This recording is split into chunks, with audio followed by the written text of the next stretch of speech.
So, fall 2. This semester that I just finished, I had to take Pediatrics and Research. Now, Research was like a dumbass class. I don't even care. The class was dumb as hell. I don't understand why I had to take that class. It's basically like learning evidence-based practice if you ever want to be a research nurse. The class was so bad, it completely would turn off anyone who even wanted to do research. I'm so sorry, it was terrible. So, I took research. You basically get 4 quizzes. I mean, it's 4 quizzes. You get a quiz every week. I failed the first quiz. I was like, really? And it's open book. Like, how the hell do you fail a quiz that's open book? Because you still have to know the information to apply it. It's like they word the questions in a way. Oh, there's like this cute little squirrel. Okay, anyway, they word the questions in a way where you have to like, oh my God, he's so cute. He's a little baby. Oh, he's trying to climb the tree. I'm sorry, he's so cute. Anyway, so they word in a way that you have to pretty much know the information, and they only give you 30 minutes to do 20 questions. So you have to like skim through all these notes in like a certain amount of time per question. And basically I ran out of time the first one. So long story short, I currently have a 90 in the class. I got it together and was able to get really good grade. And it's the only class where I have a cumulative exam at the end. So I have my final exam for this on Saturday actually. But yeah, it's not a class I enjoy at all. I was like, what the hell is this class? Like, this is like a waste of my life. So yeah, so not enjoying that class. But research, and then I had pediatrics, which I really don't really understand why they put pediatrics and research together, because I feel like pediatrics is one of those classes you need to take by itself because it's so freaking much. Like, this class is ridiculous. Like, pediatrics, when anyone who ever said pediatrics was hard, they meant that shit, because pediatrics is freaking hard. It is hard. It is one of the hardest classes, for real. It is so hard. And oh my goodness, like, you have to know so much stuff, and you have to know, it's like it's completely different for like adults versus children. So like, if a 24-year-old has a heart condition, right, and then a 84-year-old has a heart condition, you're not gonna treat them differently. Like, it's the same thing. They both have a heart condition. You're gonna, obviously everyone's like a little different, but like, I mean, like, for the gist, you're gonna probably give beta blockers, you're probably gonna give diuretics, there's certain things you're gonna do. Now, with children, you do a little bit of the same, but honestly, the ages is what causes you to do different things. So you're gonna have to do different things for him, because pediatrics is literally from the moment after you give birth and you go to mother baby, and then you leave the hospital, you are now a pediatric patient, a newborn pediatric patient, up to 21. I thought it was 18, it's 21. So for all that time, you are a pediatric patient, and every child age bracket is different. You gotta learn the newborns, the infants, the 1-year-olds, the toddlers, the preschoolers, the grade schoolers, the preteens, the teenagers, the young adults. Like, and they have different things for each age range. All the immunizations, you have to know, like, all the milestones for motor skills, fine and gross, for each age. I mean, for the motor skills, you have to know for 1 month, 2 month, 3 month, 4 month, all the way to 12 months, and then it becomes every 15 months, and then 18 months, and then 24 months, and then a year, and then 2, and then 3, and then 4. Like, you have to know this shit for each one, and it's like a lot. Immunizations, you have to know which to give at 3 months, and again at the 4-month mark, and again at the 6-month mark, and it's like a billion immunizations that they get. And then they have all these freaking they have all these freaking congenital diseases, like diseases they're born with, they acquire, it's just a lot. And then it's not even just like you have to learn the disease, you have to know the nursing actions, the teaching, the signs and symptoms, the late signs, the early signs, what causes it, the medications, the diagnostics, the labs. Like, you just have to know a lot of stuff for each thing, and it's a lot. Like, my last exam was on a lot of stuff, okay? It was on musculoskeletal, all the diseases for musculoskeletals in children.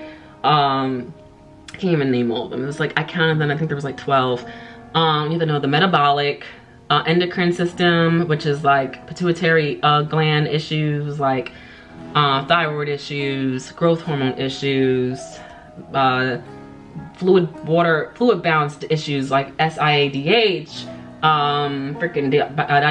diabetes insipidus, diabetes mellitus 1 and 2. You have to know, it's a lot. And then you have to know about skincare, burns, eyes, nose, ears, throat, GI, babies that are born with their intestines out their body, babies born with their bladder out their body, babies born with their pee hole in the wrong spot. You have to learn quite a lot of stuff. It's a lot. Tonsil issues, appendix issues, kidney issues, which is a lot. The kidneys, whew, that's a lot. Or that's GU, with urine. You have to know, and the GI system's from the moment it enters your mouth to the time it enters your butt. It leaves your butt. That's the GI system. And then GU is all urinary. So kidneys to the time it leaves your urethra. So it's a lot. And then that was my last exam, the third one. And for the first exam, I got an 86%, which was actually kind of low for me because I usually do really well. I usually get like a 90 or higher on my first exam, and I got an 86. So I was like, oh, that's kind of low for me. And okay, my second exam, I got a 72. And I literally found out I got the grade when I was washing dishes, and I literally stood there and just cried. Because besides my MedSurg 1 exam, with that exam, I knew I did bad. Like, while I was taking it, I was like, oh yeah, I failed this exam. And that was the only exam I've ever failed before this second one for peds. And this one, I wasn't expecting it. The questions were so obscure, it was really hard to know if I did well or not. So I thought usually I like to count the questions I'm unsure about, and so I kind of like already know like a gist of what my grade's gonna be like once I finish the exam. And I thought I did decent. I thought I had like a B. Like I was like, oh, there's a few I wasn't sure about. No, this girl failed. You need a 77 to pass, and I got a 72. I literally cried. It brought my grade down to a 78%. You need a 77 to pass. No, correction. I actually had to look at the syllabus again because I was like, I didn't know exactly what I need to know to pass this class. And actually, you need a 76.5 to pass the class. So I had a 78. So I was like 1.5% away from not passing the class. And I was like really freaking scared because I never had been that close on the border. And it was like the second exam. So it's like I have to do amazing on this last exam. So it was a lot of stress. So I was like, all right, for the next 2 weeks, because we have an exam every 2 weeks, I have to like literally buckle down. Luckily, our professor was like nice because here's the thing. At my school, we have the course coordinator and then the professor. So some semesters, the course coordinator is the same as the professor, and those are the classes I actually excel in. So like my MedSurg 1 my labor and delivery class were all the same professor. So the course coordinator and the professor was the same. So they know exactly what they want or expect from you. So they teach you exactly what they expect from you and you learn. But for when you have different course coordinators versus teachers, there's a discrepancy. So like, for example, this professor, my course coordinator, she was very detail oriented, had these crazy detailed, tricky questions. And then our professor was just like, yeah, just know what the heart does, it pumps blood. How are you gonna have a professor that tells you just know what the heart does, it pumps blood, and then have a professor that's telling you like you need to know how the heart is made, basically, and expect to learn and expect to do well? Like, it's impossible. So it was a really hard course. And then this last exam, I worked my ass off, and when I took the exam, I felt pretty confident for the most part, but at the same time, I was kind of like, I felt confident well, not confident, but I felt like I was okay the last time, and I wasn't. So I was like, there were some questions I'm not sure, but what I did differently with this time was, instead of because what I usually do in an exam is I usually do the exam, I mark off the questions I'm confused about, but I still answer them, and I go back and then I reread them to make sure, like, because sometimes throughout the exam you'll like remember certain things because there's other questions that remind you of certain things. So like I thought, oh, okay, I remember that. Like I'll go back and fix it, or I'll go back and like reassess the question. So I went back 5 times for this last exam because I was like, no, like I'm gonna go over and over and over again, and then like narrow down all the ones that I felt were confusing, and make sure I'm sure that's the answer. But I still was not 100% sure. So she told us she was gonna give us the grades the next day, and she she said we had to do this assignment to finish off the semester. She said she was gonna still give us our grades regardless of whether we finish the assignment or not, but that our final grade won't be posted until the assignment's done, obviously.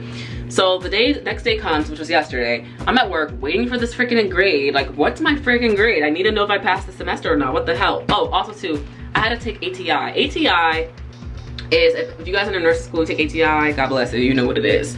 ATI is like a, I want to say like a, it's supposed to like help you like learn the material better from a national perspective. At least that's how I feel it is. It basically prepares you for NCLEX. So every semester at the end of the course, you take a cumulative ATI exam that sees where you are in the country, like as far as how much you know the material. Most of the time I'm above average. I get a level 2. There's 4 levels. There's level 1, which is, no, there's a level 3. Actually, level 3 is backwards. Level 3 is the best. Level 2 is above average. So level 3 is like proficient. Level 2 is above average. Level 1 is average or satisfactory. And then there's below average or unsatisfactory. And I always get above average, so I'm always a level 2. This one I got a level 1, which made me satisfactory, and it brought down my grade because it's worth 5% of your grade. And basically when I was at a 78%, it brought me down to a 76.3. I was 0.2% away from passing the class. I was failing, basically. And I was like, what the fuck? I have to pass this exam 3. So I'm waiting all day at work, and finally our professor, someone asked like, hey, when are you gonna post grades? She's like, oh, can't post grades until everyone has their assignment in. Sorry, just found out. What? You could have told us that, because half the class didn't finish the assignment because they felt like they could just like wait because they didn't think it affected us getting our final exam grade. So I was like, well, can you please just like privately tell, I felt like I had nothing to lose at that point. And I was like, can you please just privately tell me my grade? Because I'm pulling out hairs. I'm on the borderline of passing, please. So she goes, I can tell you this, and you pass the course. I was like, hallelujah. Like, after that, I was like, I'm in a good mood. Oh my freaking God, thank you, thank you. And when she finally posted the grade, I got a 94. I was like, dang, I did really good. So I was like, wow, like you don't understand, this entire semester has been pure stress. Stress, I tell you, stress. I've never been this close to failing, so thus far. And it was very stressful. So I can now enjoy my 2.5 week break because I don't get much of a break.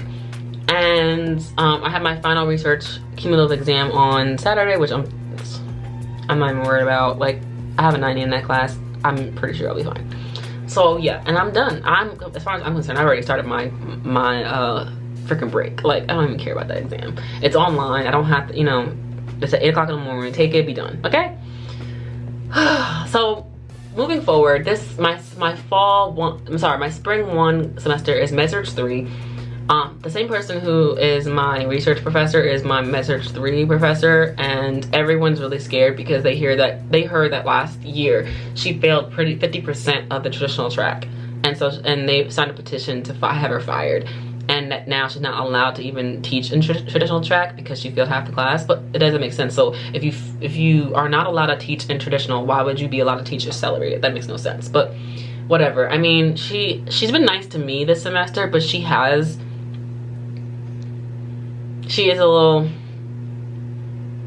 I don't know. I don't want to speak on it because it hasn't happened yet, but I'll update you guys once I pass that class. But as of now, I have Med-Surg 3 next semester. It's critical care, so like ICU, telemetry stuff, which hopefully it's going to be helpful because I work on a telemetry floor. So hopefully it is helpful working on a Med-Surg floor. And then I have 6 weeks of clinical once a week. And oh, my peds clinical, it was a waste of time. It was literally 3 weeks. I had 3 class like sessions of it. It was on a like it was kind of like a, I don't even know, ortho floor kind of at it was a cool hospital. I thought the hospital was like really nice and really cool. It was a non-profit hospital and whatever, but a lot of the kids had scoliosis or like bone disorders and stuff like that, or like issues with like joints and like stuff like that. So ortho stuff basically. And I don't know, it was alright. It was like one of the more boring clinicals I've had. But yeah, med surg, I'm probably gonna be on regular med surg floor. I actually hope I'm on an ICU floor because I've never been to an ICU, and I would like to see like what that's like for my med surg 3. My spring 2 course is going to be transition to professional role 1 and community. Community is going to be like, you know, nurses that work in clinics or like home health nurses or whatever. I'm supposed to have to like write a 10-page paper. That's like the only major paper I've had to write thus far in this accelerated program. I mean, I haven't had to write a paper that long in a while, but I'm sure I'll be fine.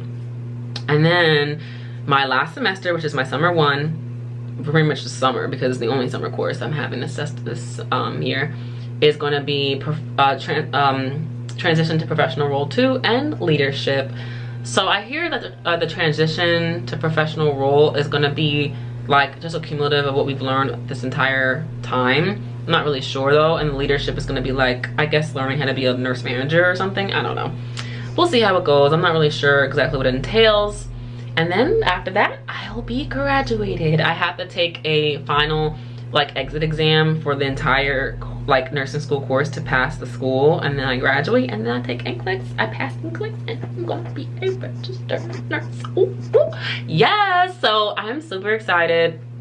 And I'm excited because I don't know if I actually told you guys, I haven't been here forever. I actually got engaged last New Year's. Your girl got engaged to my boyfriend, well, now fiance. Yeah, my fiance and I are getting married next year in September. And so this year's gonna be like a lot and super exciting because I graduate nursing school. I'm gonna pass NCLEX. I'm gonna be a nurse. I'm gonna get my first nursing job, and then hopefully it's labor and delivery. No, it is labor and delivery because I'm speaking into existence. And then it's labor and delivery. I don't care. Anyone says I'm gonna be a labor and delivery nurse. And then I'm gonna get married, have my wedding, and have my honeymoon. It's just gonna be a very nice year. So I'm excited for this new year, and yeah, that's an update. I'm so sorry I've been like gone forever, but you guys, I've been so freaking busy, you don't understand. So please forgive me. I'm gonna try to post more often, especially during this break, because I do have some time and I'm catching up. So if you guys have any questions or like any videos you guys want to see, like any more specific videos you guys want to see, please leave them in the description box, in the comment section below, so I can like know, because I really don't even know what to post now. Like I just gave you a whole update on my entire experience. I really don't know what else to tell you guys after that. Like this is where I'm at right now, and there's so much I've learned, like it's hard to just put into one video. So if you guys have any detailed stuff that you want to know, or any questions or anything, any types of videos or specific types of videos you want to see, please leave them in the description box below and let me know. I will try to like make a video during my break for you guys, because I've neglected you and I'm so sorry. So yeah, that's it. I mean, as I said, I made this video before.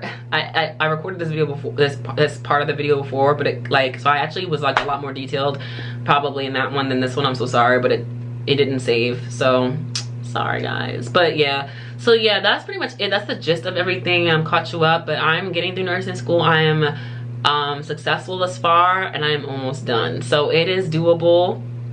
Even if you are not originally a science major or originally ever was into science like that. I mean, I always did enjoy science, but I always was like a B student in my science class. The only class I think I got like an A in science was chemistry, which I mean, I guess makes sense for nursing, because you do have to learn the periodic table, and it's a lot of like electrolytes and stuff, you know, on there. So, you know, but it's nothing compared to nursing school. Like for people who are just graduating high school who watch me, or people who are changing careers, it's a lot. They mean it. It's a fucking lot. Like it's a freaking lot. And I hate to curse and stuff, but y'all, you don't understand. It's a lot. You really have to be disciplined, focused during nursing school, because I can't tell you, like half of my class that I started with have flunked out. There was like 40 people in my class originally, like in my cohort. There's like 20 now.